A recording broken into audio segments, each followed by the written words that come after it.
할렐루야, 복음 충만교회 서재영 목사입니다.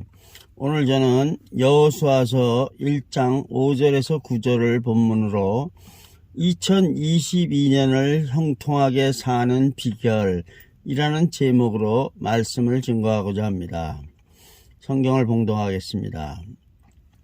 내 평생에 너를 능히 대적할 자가 없으리니 내가 모세와 함께 있었던 것 같이 너와 함께 있을 것임이라.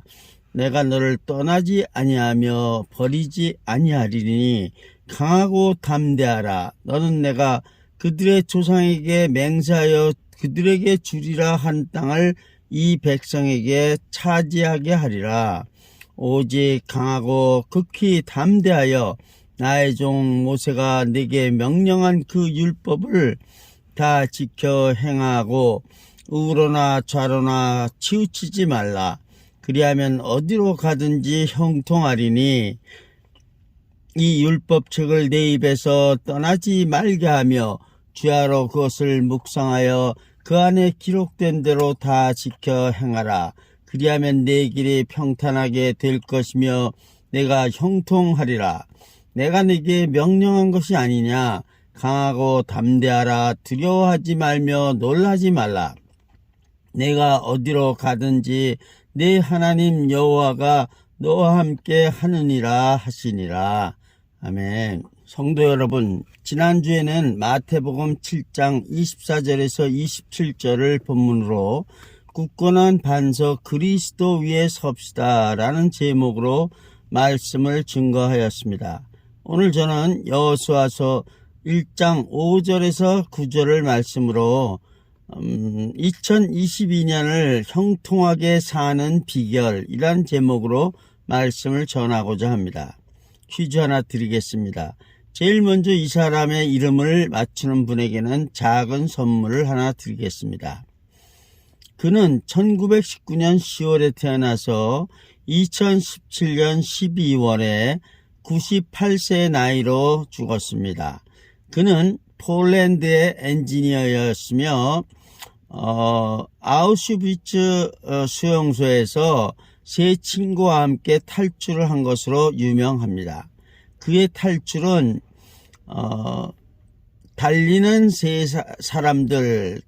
사람들이라는 제목으로 영화화된 적이 있습니다. 놀랍게도 아무도 그 사람 이름을 아는 분이 없네요. 제가 말씀드리죠. 그 이름은 카시미에르츠 피에초부스키입니다.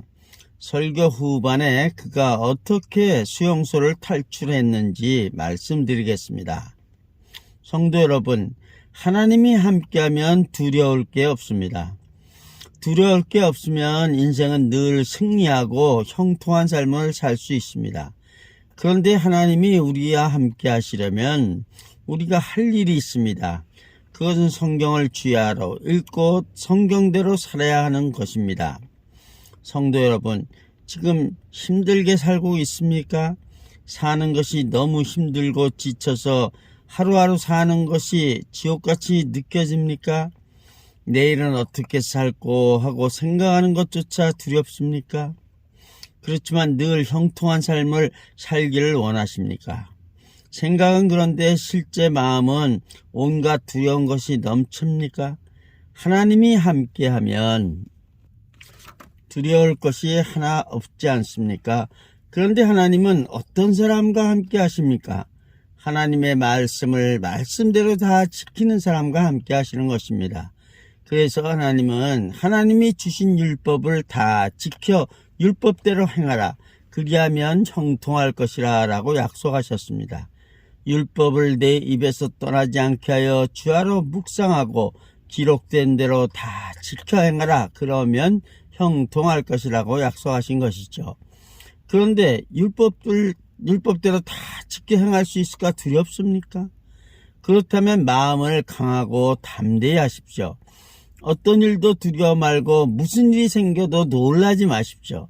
어떻게 사람이 아무것도 두려워 안 하고 또 무슨 일이 일어나도 놀라지 않을 수가 있냐고요? 하나님이 너와 함께 하심을 믿는다면 무엇을 두려워할 것이고 무엇 때문에 놀랄 것입니까?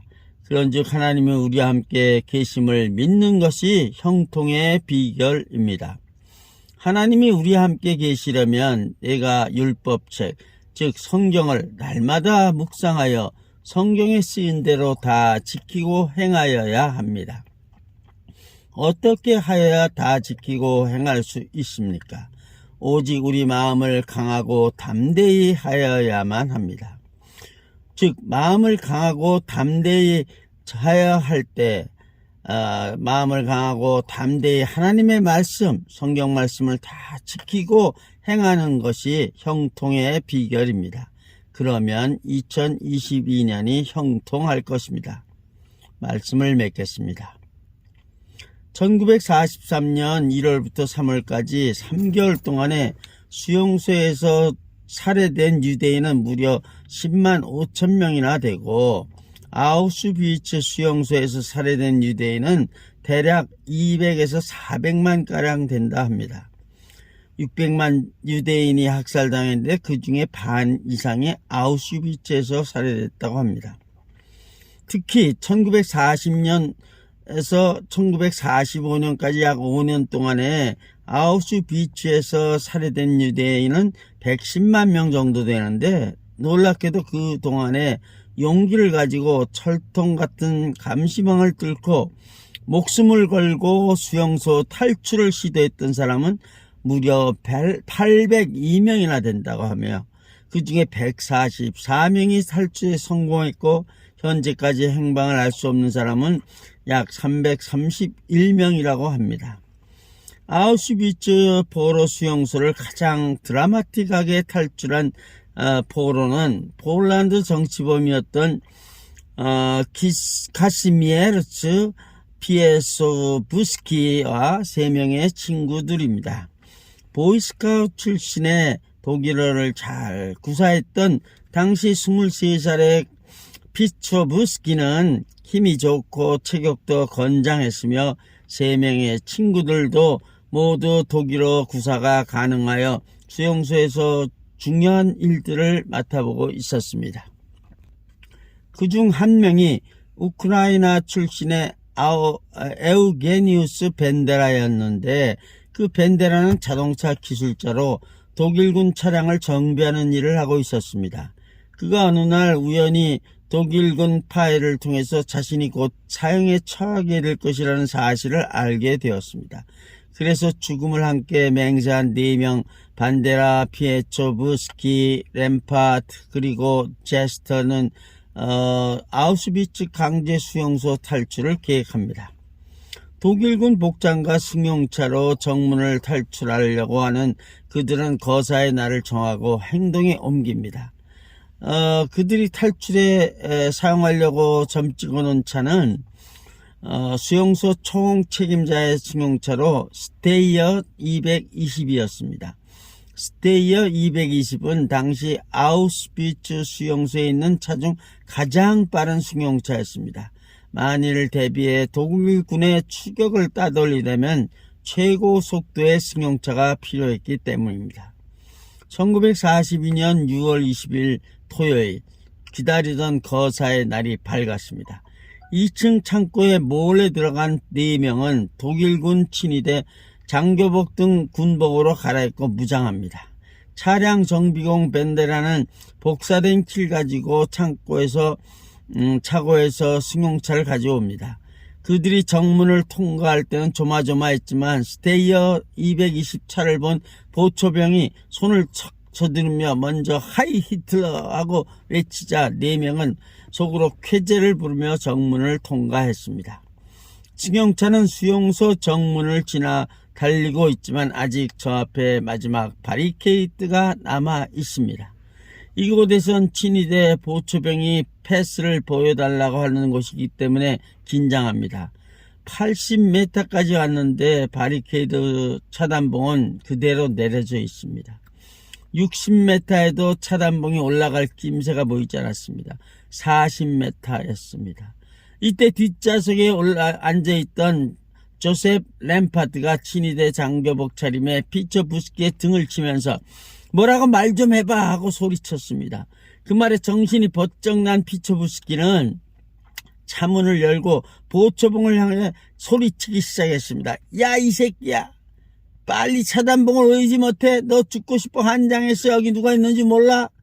그러자 급히 차단봉은 즉시 열렸고 4명의 친구는 수용소를 완전히 탈출할 수 있었습니다. 이 사람은 4명의 수용소 탈출기가 Man on the Run이라는 다큐멘터리가 된 것입니다. 위기와 시련 앞에서 무릎을 꿇었던 수많은 유대인들은 죽었지만 탈출에서 성공한 144명이 살았고, 이처럼 담대하게 탈출을 시도한 4명은 오늘도 역사의 승리자로 남아 있습니다. 성도 여러분, 마음을 강하고 담대히 하십시다. 하나님이 우리와 함께 계심을 잊지 마십시오. 하나님이 함께하는데 두려울 것이 뭐가 있습니까? 그 하나님의 뜻은 우리가 형통하게 2022년을 보내는 것입니다. 오늘 신년 첫 예배에 참석한 모든 성도들마다 하나님이 우리와 함께 하심을 믿고 늘 성경 말씀을 묵상하고 그 기록된 것을 마음을 강하고 담대히 하여 형통한 삶을 살기를 주님의 이름으로 축원합니다. 아멘. 복음충만교회 소재영 목사였습니다.